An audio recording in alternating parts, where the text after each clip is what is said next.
I really need to buy one of those tripods so I'm not always sitting on the ground when I'm talking to you guys. But hi, how are we all? Excuse the state of me, my hair, I feel like such a state today, and there is a huge reason why, which I will tell you all in the next video going up on Tuesday. But stay tuned, I can't tell you right now, but I'll tell you on Tuesday the reason why I look a mess. So, I thought I'd jump on here today to talk to you all about the 4-month sleep regression, because when I thought my boys were going through this, I was looking on YouTube and trying to read articles and all this stuff, and nothing was like the sort of situation that we dealt with. So I thought it would be a fun topic to cover and just to tell you my experience and maybe some tips and tricks. But to be honest, I could do with those myself because it wasn't easy. Oh, hi, Hendrix. Oh, hello, gorgeous. Are you coming to say hi to the vlog? That's my coffee. Why are you always trying to drink my drinks? As you can tell, my hair is really, really bothering me. Oh, it just feels horrible on my head. Right, okay, the dog is comfy. I feel a bit better. So let's start talking about this. I did make some notes on my phone when I was in the thick of it because I knew I wouldn't remember everything. It really was a whirlwind. So I'll try and start from the beginning and explain like our experience. So as of September 3rd, when the boys were born, up until about December 15, 16, something like that. So they were probably about 3.5 months. They slept really, really well. Like, we didn't need to help them get to sleep at all. They would sleep in the stroller, they would sleep in the car, they would sleep in these bouncer chairs, they would sleep in their crib. Like, obviously there was a bit of crying sometimes, and we'd just give them a pacifier or a dummy, and they'd go back to sleep. But we didn't really have to worry about when they would sleep and their nap times and their wake windows and all that stuff. And then bang, out of the blue, one day, let me see, because I made some notes. When was it? The 15th of December, I've said, where they suddenly just wouldn't go to sleep. And normally I would like speak to my mum on the phone in the morning, or my dad, and they'd be asleep like in the feeding pillow thing, and just various places throughout the day. I would just be doing jobs and they would just sleep or entertain themselves. And then everything suddenly changed on that day. It was so weird. It was just like a switch had gone. And I didn't understand what was going on at the time. I just thought there was something wrong with Henry or Jack, whoever was crying, and I was like trying to help them. I thought maybe they had gas or they didn't feel very well or whatever. So there was a couple of days there where I was just like, what's wrong with them? Why are they so upset? And then I realized, oh, they don't know how to soothe themselves to sleep. That's what's going on. So I don't know if this is part of a regression or if this is just part of a baby's development. I'm not sure about that. I'm just talking about my experience here. So this kind of happened around 4 months, so I'm just assuming it's part of that regression, but I don't know. This is why I wanted to explain my version of events with the boys, because they are so different. When I've looked at sleep regressions, they are normally like trouble sleeping through the night, multiple wakings through the night. We had nothing really through the night, thank God. But the days were really quite challenging, and they were so irritable and fussy and taking a lot of short naps and things like that.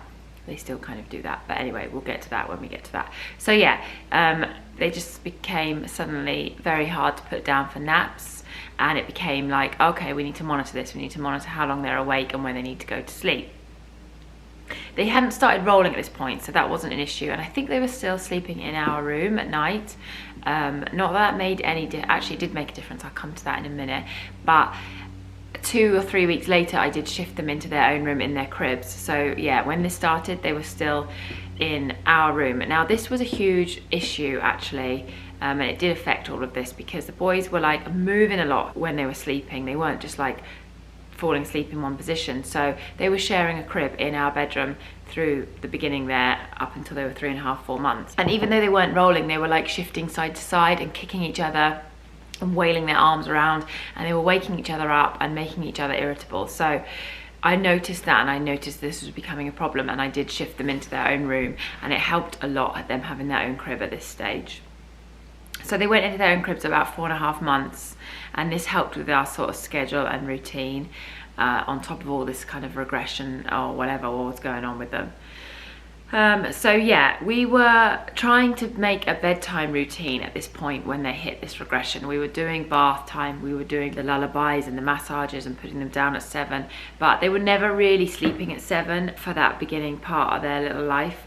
They were up until like 10 or 11 with us because they were never like sleeping for a long time. It was like little short naps, and then they'd wake up upset and we'd be putting the dummy in.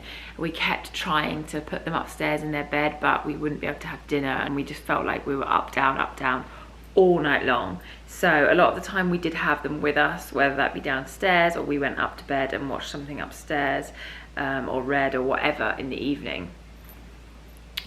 I'm kind of going off tangent, sorry guys, it's so hard to like explain. But going back to the irritable and fussiness, it hit 3.5 weeks. So we realized like in the daytime, we needed to help them get to sleep. We tried sort of rocking them. Sometimes we were rocking them in a chair.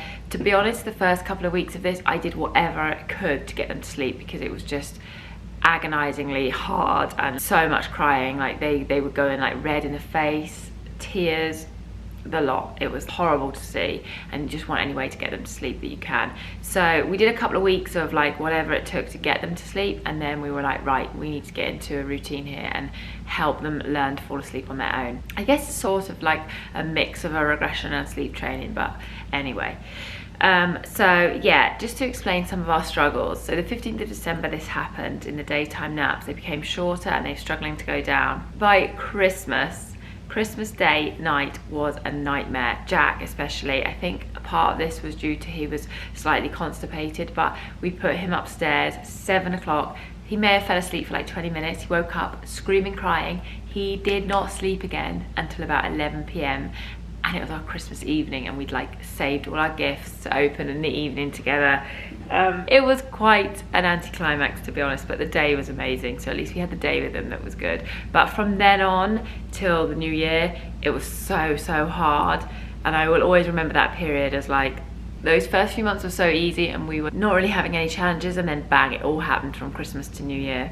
So yeah, from that point, I remember sitting and thinking, how am I ever going to get into a routine at night, because they will not go down at 7 or 8 or 9 or 10. They were like just constantly up crying until it felt like 11 or 12 p.m. where they'd finally fall asleep, and then I'd get up and feed them once or twice more through the night and they'd just sleep through. But it was so hard that beginning part of the evening, and it's always when you're most tired as well, so it was just so hard. And it was normally one, and then it would alternate. The next night it would be the other baby, so one night it would be Jack, the next night it would be Henry, and then it would be Jack again. And it was like, we can't catch a break, we can't have one good evening. It was tough. So some of the things that we decided to do that I felt helped in this situation was, first, to separate the boys, make sure they have their own sleeping space. In our case, that was their own cribs in their own bedroom. That way they wouldn't interfere with each other and kick and roll onto each other through the night. They were only going to develop into rolling over, and then I knew that there was not going to be enough space. So first we did that, and from that point I don't think we ever kept them out of their room at night. We just dealt with going in and out of their bedroom. I can't really remember. I think there was some nights where I would sit in the nursery in the dark and just keep helping them with their pacifiers until we started feeling comfortable to start sleep training. Because word to anyone that thinks that they can deal with babies crying, I was such a firm believer. Before I had children, I would say to people, why don't they just let their baby cry? They'll soon fall asleep. You have to be cruel to be kind and let them cry for a bit. And that is so much harder said than done. Like, I never thought I would struggle as much as I did, even trying to find a distraction. I would hear them crying. I hear them crying when they're not even crying. So yeah, it was really horrible. But I will do another video on sleep training. To be honest, it's not completely nailed down. We're still having like a few challenges, but the boys have always been amazing through the night, so I'm very lucky and blessed in that way. But the beginning of the evening has been our sort of most challenging times. So yeah, the first thing was to put them in their cribs separately in their bedroom.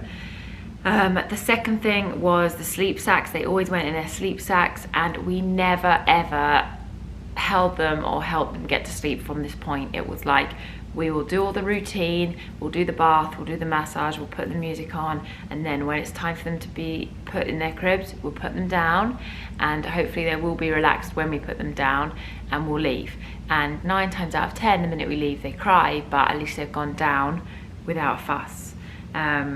So that was sort of the structure that we went by, and slowly over time it started to improve, or more that they know that this is now nighttime and they need to go to sleep. Okay, so I'm trying to think of some other things that we did that helped their sleep and their association with sleep. So one was definitely we stopped swaddling. Oh my gosh, I can't say that word. We stopped swaddling them from about 8 weeks old, I think. It was very early and I didn't even notice that I did it. I just knew that they had to be comfortable with their arms out eventually, and they were always trying to get their arms out. So I just thought, do you know what? They're not fussed on having their arms swaddled tightly in, so I'm just gonna let them have them out. So that was a huge plus, doing that early on. Once they began trying to wriggle around so much more, their arms, they were already used to having their arms out, so that wasn't an issue. What else? We never let them sleep in our bed. There was times where we let them come in the bed in the morning because they would wake at like 5, 6, and I just couldn't get out of bed in those early days when I was up every 2 or 3 hours feeding.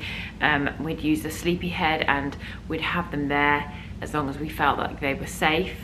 But we never did that at the beginning of the night. I never let them sleep in our bed or co-sleep. I just never wanted to let them feel comfortable with something that I wouldn't be comfortable doing for a long period of time, if that makes sense.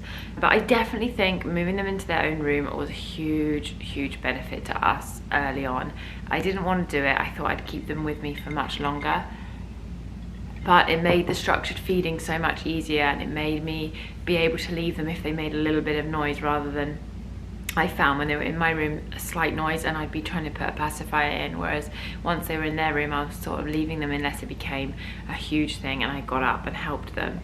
And that's basically everything I can touch base on with this. I know it's been a very short little video, but I just wanted to make it clear that you don't need to always expect night wakings. We didn't have night wakings, but we had such frequent fussiness in the day, lots of irritability, resisting naps throughout the day, and all that sort of stuff. So don't always expect the nighttime and be positive. But I know and I feel you if you're dealing with the day and the night like that. I don't know how you mums do it, because I need my sleep. So I was lucky in that way. But yeah, just I guess start helping your baby learn to fall asleep independently as early as you can. And if that means shifting them into their own room or helping them start transitioning from the swaddle with an arm out or 2 arms out, things like that, the earlier you do it when you feel comfortable, I think it does help. So yeah, and then one other thing is to get blackout curtains. They've been a lifesaver for daytime nap, and a sound machine. Yeah, but we are still having struggles with them sleep training. They don't always go to sleep straight away, nice and calmly and quietly when I put them down. So I will do a whole other video on that. But yeah, I just wanted to tell you our experience, and if you're going through it right now, be patient, be positive. It is just temporary and it's not really something you can fix. You just have to let it take its course and see it out. So good luck to you, and yeah, you got this. I hope you all liked this one, and I hope it's giving somebody some tips. And I'll see you all on, what day is it? Friday. I'll see you all on Tuesday. Bye guys.